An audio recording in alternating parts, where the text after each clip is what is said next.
This is Cerebral Cinema. Movies of the mind. The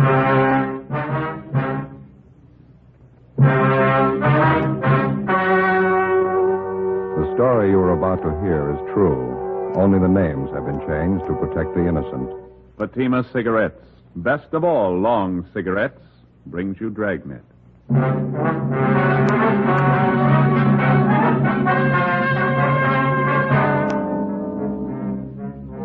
You're a detective sergeant. You're assigned the homicide detail. A young mother is murdered in bed while her 7-year-old son sleeps by her side. The killer was vicious and cunning. Your job? Get him. You'll be amazed when you compare Fatima with any other king-size cigarette. The size is the same. They now cost the same.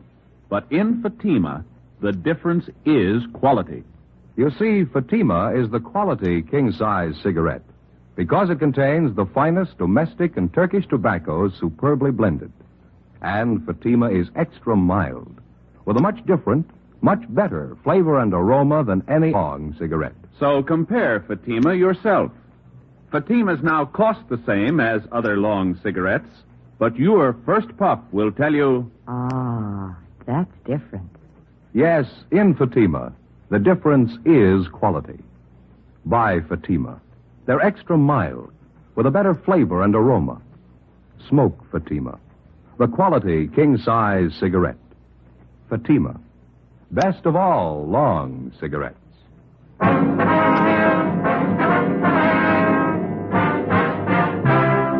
Dragnet, the documented drama of an actual crime. For the next 30 minutes, in cooperation with the Los Angeles Police Department, you will travel step by step on the side of the law through an actual case transcribed from official police files. From beginning to end, from crime to punishment, Dragnet is the story of your police force in action.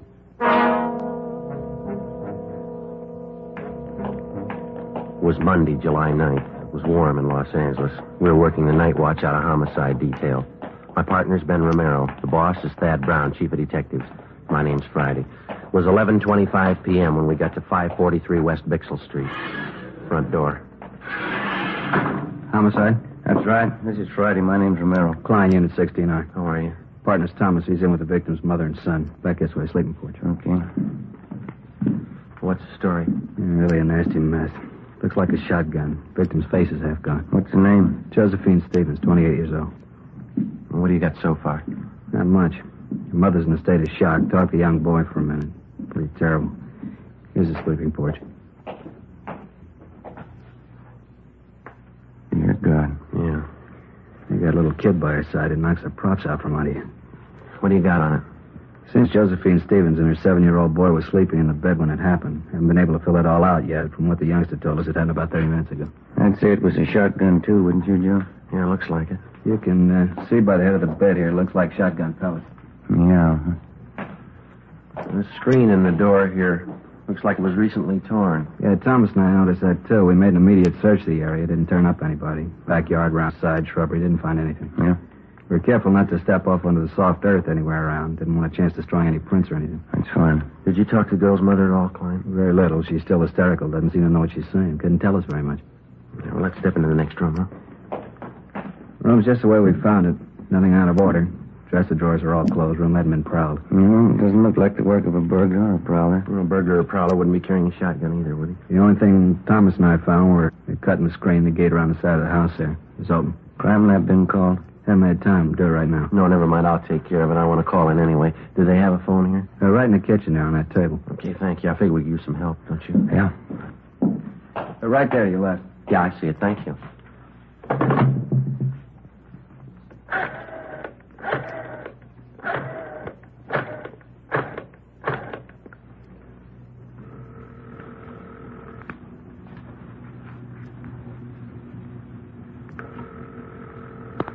City Hall. 2643, please. 2643. Crime lab, Alan. This is Friday, Jay. Yeah, Joe. We're at 543 West Bixel. Got a homicide. We're going to need prints, photographs, the whole deal, Jay. Looks like the woman was killed with a shotgun. Now, let me double check that address, Joe. 543 West Bixel. Yeah, that's right. You got a phone out there? Yeah, it's Hollywood 93199. We'll get right on it, Joe. Thanks. Say, Jay, could you transfer me to 2521, please? Right. Operator, 2521. 2521. Homicide, Sanchez. Sanchez, this is Friday. What'd you find out there? Oh, it's a bad one. Shotgun killing. Haven't got too much yet. We're going to have some help. What do you need? We need somebody to cover the area. We don't know what we got yet. Talk to the witnesses, neighbors, cover the parked cars. Right. Will you send out a broadcast for us? Alert all units to be on the lookout for a person or persons with a shotgun in their possession. Take care of it right away. How many men you think you need? Well, at least 4 crews. Could you get them out right away? Okay, anything else? No, I'll fill them in when they get here. Thanks a lot, Sanchez. Right, Joe. All right, bye. Everything okay? Yeah. Klein says we could talk to the youngster. You don't think it'd do any good to talk to Mother, huh? She's still in bad shape. Imagine she'll be all right in a little while, but I think you just wasted time right now. Oh, I forgot something. What's that? I forgot to call the coroner. I'll take care of it for you. Well, would you take the boy into the front part of the house for us? Sure. Fine. Then if you'll just call Sanchez down in homicide downtown, he'll notify the coroner for us. Right. Thanks a lot. Joe, you want to see something to break your heart? Now, what's that? Notice the blood on the floor there, leading from the sleeping porch to this bedroom here. Yeah.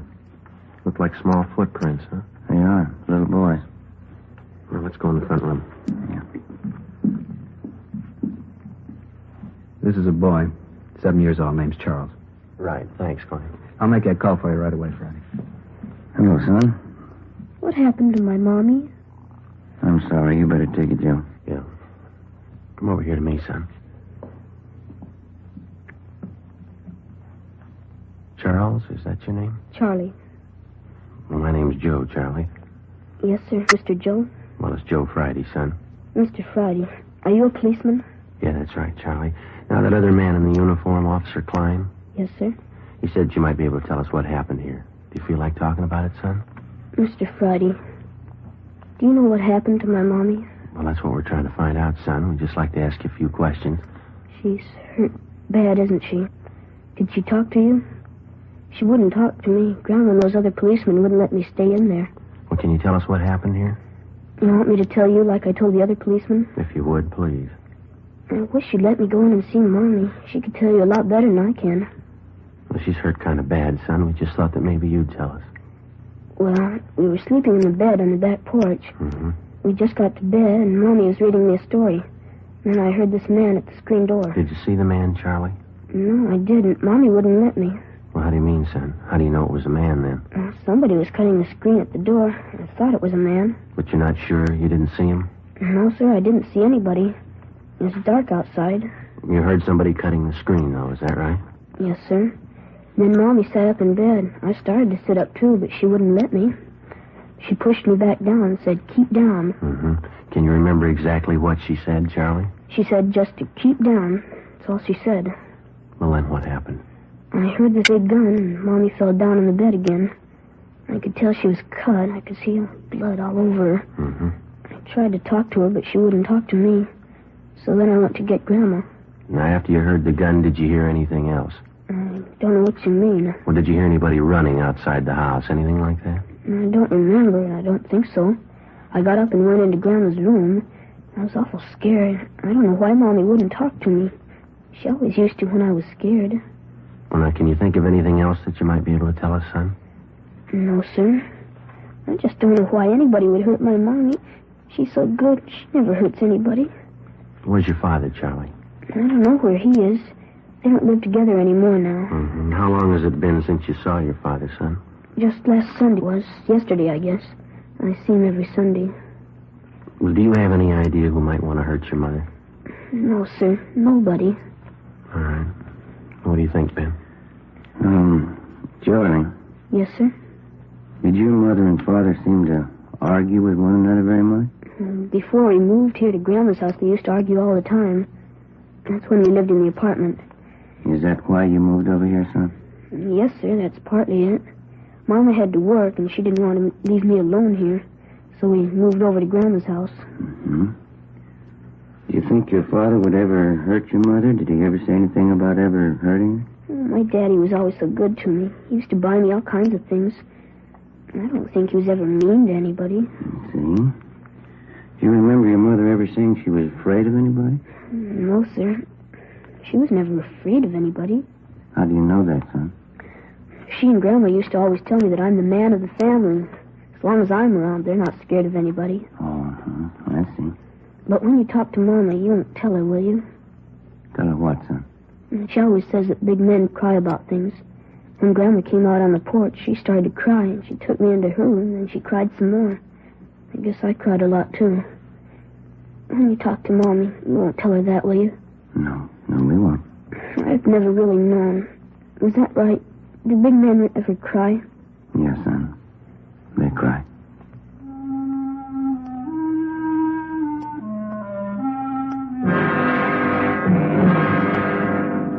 "11:45 p.m. The crime lab men arrived and went to work. They found 3 shotgun pellets embedded in the wall to the right and above the head of the victim's bed. 2 additional lead pellets were removed from the bedstead above the pillow on the right side of Josephine Stevens' bed. This fact, in conjunction with the position of the hole ripped in the screen door, proved that the victim was sitting up in bed at the time of the shooting. This fact, too, showed why the 7-year-old boy lived and his mother died. Further investigation showed that the fatal shot was fired from outside through the hole in the screen door. The search of the surrounding area failed to yield the murder weapon or any additional physical evidence. The neighbors were all checked. They could add nothing to what we already knew. The few who had heard the blast from the shotgun thought it was backfire from a passing car. Units in the area of the murder picked up 14 possible suspects on the street and in the neighborhood at the time of the killing. They were all checked out and cleared of any connection with the crime.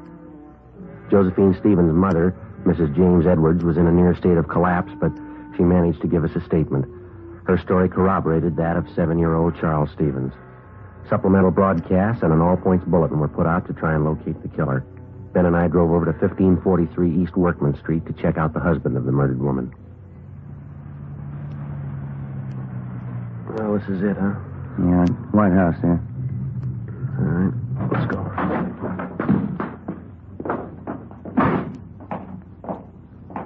Car parked in the driveway. Yeah. The hood's warm. Car's been used recently. Yeah, you got your flashlight? Yeah, here. All right. The car's registered to Keith Stevens. Yeah, come on.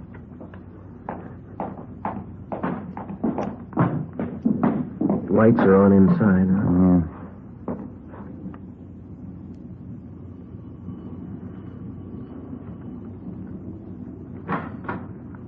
Yeah. Yes?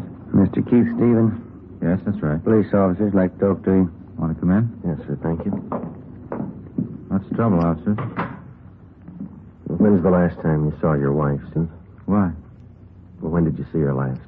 Well, I was over there Sunday, yesterday. Always go over every Sunday to visit my little boy, Charlie. My wife and I are separated. That's what we agreed on. And that's the last time that you saw her? Yes, it is. Why? Well, I'm sorry to have to tell you this. Your wife is dead. What's that? I'm sorry. You're kidding. She was all right yesterday. There must be some mistake here. No, sir, I'm afraid not. Josephine Stevens. You sure? 543 West Bixel Street. I gotta sit down. What happened? She was shot. Well, how? I can't believe this. Well, we're working on it now. Somebody shot her while she was in bed. I just saw her yesterday. How did it happen? Was it an accident? No, sir. Somebody killed her. How about little Charlie? He sleeps with his mother. Is Charlie all right? Yes, sir, he's fine. He wasn't hurt at all. It was a small miracle how he came out of it, but apparently his safety was the last thing your wife thought of before she was killed. It's just terrible. I still can't believe what you're saying is true. Who in the world would do a thing like this? We want to know that, too. We need your help. Well, where's my boy? I better go right over and see my boy. He's in good hands with his grandmother. We just want to ask you a few questions, and then you can go right over and see him. All right. You gotta get whoever did this terrible thing. Yes, sir. We're going to try. Now, how is it that you happen to be up this late at night? I just got home from work. I work the swing shift at Gibney's. That's the steel mill in Alameda, is it? Yes, that's right. Did you work today? Yes, I told you. I just this minute got in. Swing shift. What hours would that be? 4 to 12. Did you work the full shift today? I did. You don't think I would have done this thing? We have to check everybody. Is there somebody out at the plant that can verify the fact that you were out there during the entire shift today? Yes, my lead man and I always punch my time card in and out. How do you get to work? I drive. My car's right outside there, blue Chevy. Do you own any firearms? No, I don't. You ever owned any? No, never have. Didn't want a gun around with a boy. I see. You live here alone? No, since the wife and I split up, I live with another fella here. Where is he tonight? He's out somewhere, usually home when I get here. Do you have any idea where he might be? Does he go out much? He goes out quite a bit. He's going with some girl. Might be at a movie or something like that. Does he know your wife? Well, not too well, no. I think I took him over to the house one Sunday. He met my son Charlie and my wife. Try to take it easy, Mr. Stevens. Oh, I'm sorry. It's kind of hard to take. Yes, sir, we understand. This man that you live with here, what's his name? Carl Walters. Where'd you know him from? He advertised in the papers. He said he wanted somebody to share a small house with him. I answered the ad, and we seemed to hit it right off from the start. He's okay. What do you know about him? I know enough to know he's all right. I wouldn't want to get him mixed up in this. Well, has this Walters ever been in trouble? Has he ever been arrested? Not that I know of. He's a good guy. Fine Army record. I see. Have you ever been arrested? No, sir, I never have. Any kind of an arrest, misdemeanor, anything like that? Never. You never been in jail for any reason? No, sir, never have. I had traffic tickets, but I've never been in jail for any reason. I always paid my fines, never had any trouble. Have you any idea who might want to do a thing like this? No, no one. How did it happen? Did they break in the house? No, it wasn't burglary or anything like that. Somebody just wanted to do away with your wife. If you can think of anybody who might do a thing like this, it'd help. You know, we've been separated for a while. Maybe she took up with someone who'd do something like this. I wouldn't know. I can't think of anybody I know that'd do this. I see. She and I have had our ups and downs, or we wouldn't be apart. We've argued time and again over the custody of Charlie, but nothing serious. Can't tell you what a shock this is to me. You say that you don't own a gun. Do you know of any of your friends or hers that might? No, I can't think of anybody. Well, this fellow Carl Walters, what can you tell us about him? Now, please, he's all right. He certainly had nothing to do with this. Well, we just want to be sure to check everybody out. If you can tell us, it may save him some embarrassment. Well, I realize you have to be sure, but please believe me, he's all right. You say he doesn't know your wife at all?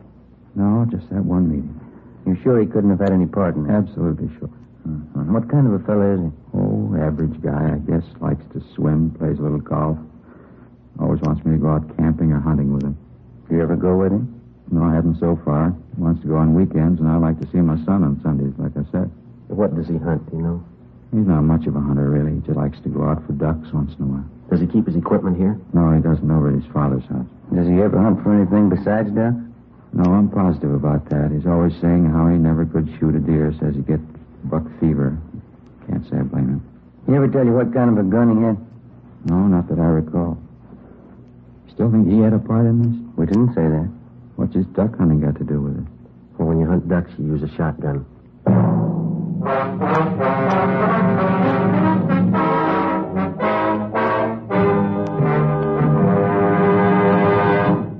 You are listening to Dragnet, authentic cases from official police files. And now, let's look at our Fatima files. Listed under K. Kelly, Nancy Kelly, famous actress. She says, Between scenes, I like to relax in my dressing room and light up a Fatima. They have a really different flavor, and they're extra mild.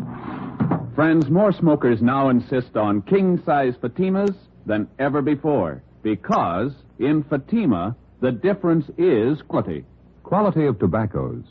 The finest domestic and Turkish varieties, extra mild, superbly blended, to give you a much different, much better flavor and aroma. Quality of manufacture. Smooth, round, perfect cigarettes. Rolled in the finest paper money can buy.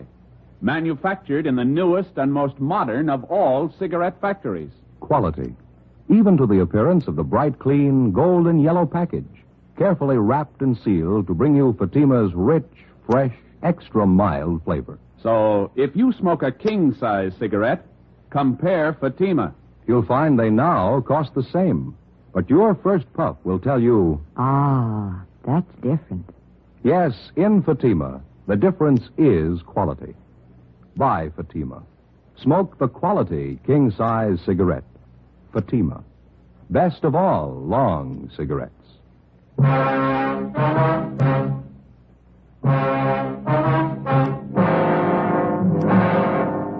Tuesday morning, July 10th, 1 a.m.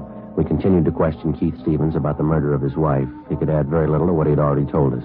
We made a thorough search of his house and garage. We searched his car. We found nothing that would incriminate him in any way. 1:37 a.m. Carl Walters the man who Keith Stevens lived with, returned home. We retraced his steps for the night of July 9th. All his time was accurately accounted for. We talked with his father. We were told that the shotgun had not been used for about 10 months, since last duck season.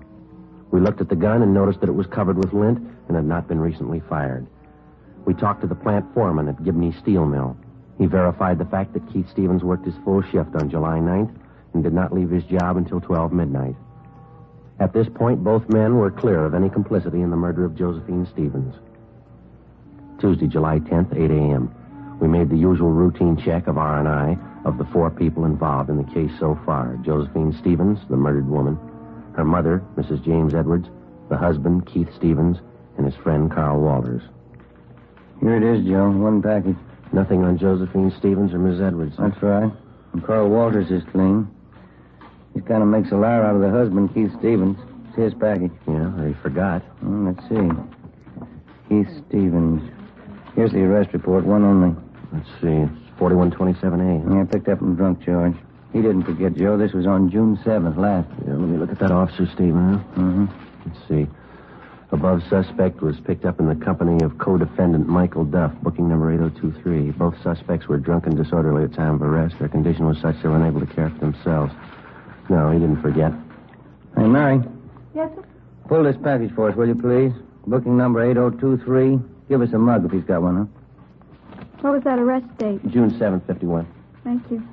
Well, it's an outside chance. He lied once, maybe lie again. What do you suppose he was trying to prove by not telling us about this? Oh. Here you are. Well, thank you, Mary. It's a little bigger package, huh? Yeah. Look, his R card. He's done time in Quentin. Yeah. 1933, Grand Theft Auto. Did 4.5 years, paroled out in 37. There he is, back in again on suspicion of robbery. 1946, charge released. Picked up again, suspicion of robbery, released again. Michael Lewis Duff, alias Mickey Duff.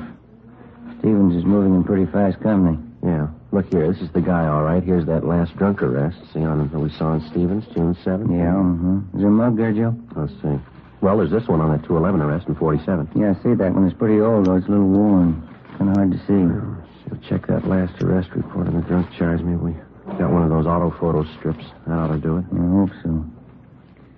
Yeah, here we are. Let's see. Yeah, those auto photos are good mugs, aren't they? Yeah. What address did he give on that last arrest? 5234 West Main. No. All these other addresses are just transient hotels. That Main Street address, the most recent, looks like the best bet. This is probably why Stevens lied about being arrested. Yeah, let's see if he lied about anything else. We drove over to 5234 West Main Street. It was a small 2-story rooming house. We checked with the landlady, and she told us that she had a man registered under the name of Michael Duff in room 20. She told us that he had just walked out a few minutes before we arrived, saying he was going to the corner to buy a newspaper. We identified ourselves and stated that we'd wait in his room for him. We asked her not to tell him. She went upstairs with us and unlocked the door to room 20. We made a thorough search of his place. It was a 2-room apartment. I searched the living room, and Ben went over the kitchen. Joe, come here. Yeah. Look here. Look, I'm up under the sink here, cradled in the gooseneck of the drain. Yeah, shotgun. Yeah. Just a minute.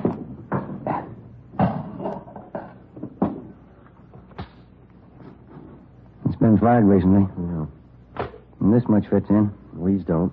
Found him in the pocket of one of his coats in the closet there. 12-gauge shotgun shells. Where'd you find them? In the pocket of a dress suit? It doesn't fit, does it? Not unless he's the best-dressed hunter in town. Sounds like he's back. Yeah.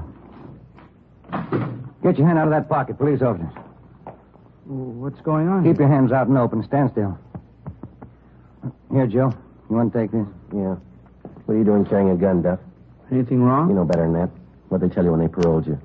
That was a long time ago. They haven't changed the rules. I don't know what you're doing here in the first place. Go on over there and sit down. All right, if that's what you want. That's what we want. Move. Right now, do you want to tell us about it? About the gun? About both of them. The shotgun here on the table and this one I got in my hand. Well, you found that old shotgun, huh? We found it. I haven't used that old thing for years. Just kept it as a keepsake. Haven't fired it for a long time. Don't even have any shells for it anymore. Except these two, huh? I don't know where those came from. Look, Duff, you're an ex-convict. We find 2 guns in your possession. Now let's don't play games. Tell us about it. I haven't got anything to tell you. I would if I I did. just had a long talk with Keith Stevens. What'd he have to say? Never mind what he had to say. Let's hear your side of it. You wouldn't try to kid me, would you? Now, you listen, fella. We just came from a house over on Bexell Street. There's a woman lying in bed over there that took a blast from a sawed-off shotgun. You own a shotgun. It's been recently fired. You lied. You said you hadn't fired it. You said you didn't have any shells for it. Well, here they are. Now, look, they fit, don't they? Take a good look at it, mister. There's only one thing missing. Who pulled the trigger? Let's have it, Duff. Did Stevens tell you? We'll ask the questions. Now, come on. All right. I did it, but I did it for Stevens. Told me he'd give me $1,000 if I kill his wife for him. I haven't been paid yet. I'm still waiting to get paid off. You won't have to wait any longer. We took Michael Duff downtown together with a murder weapon. He gave us a full confession stating that Keith Stevens had offered to pay him $1,000 for the murder of his wife. He said that he and Stevens had planned it together.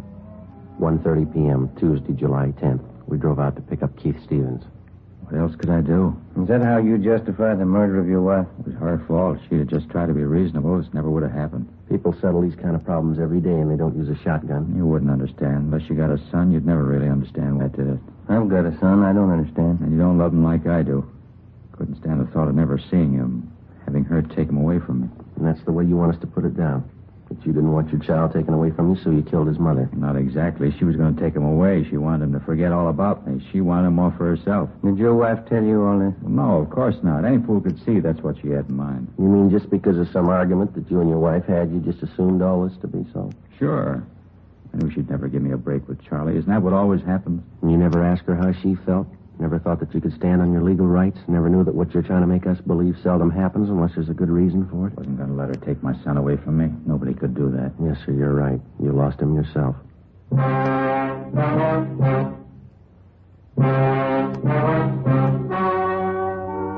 story you have just heard was true. Only the names were changed to protect the innocent. On October 15th, trial was held in Superior Court, Department 84, City and County of Los Angeles, State of California. In a moment, the results of that trial. And now here's our star, Jack Webb. Thank you. Friends, I'd like you to be the judge while I present our case for Fatima. Now, you've heard me say that Fatima is the best of all long cigarettes. Get a pack of Fatimas and compare them with any other long cigarette. Side by side, I'll admit a Fatima looks the same as any other king-size cigarette. But when you smoke them, you'll find a world of difference.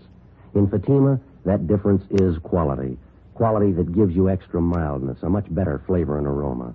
Compare Fatima, and I'm sure you'll agree with me.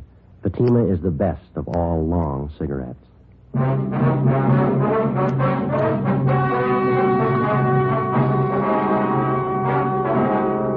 Keith Edward Stevens was convicted of murder in the first degree and received a life sentence.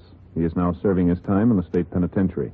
Michael Lewis Duff was convicted of first-degree murder and received the death sentence. He was executed in the lethal gas chamber at the state penitentiary.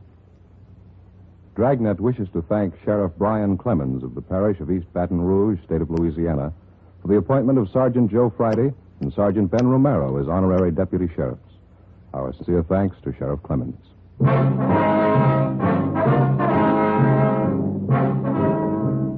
You have just heard Dragnet, a series of authentic cases from official files. Technical advice comes from the Office of Chief of Police W.H. Parker, Los Angeles Police Department. Fatima Cigarettes, best of all long cigarettes, has brought you Dragnet, portions transcribed from Los Angeles. Stay tuned for Counter Spy next over most NBC stations. Cerebral Cinema hopes you have enjoyed this movie of the mind.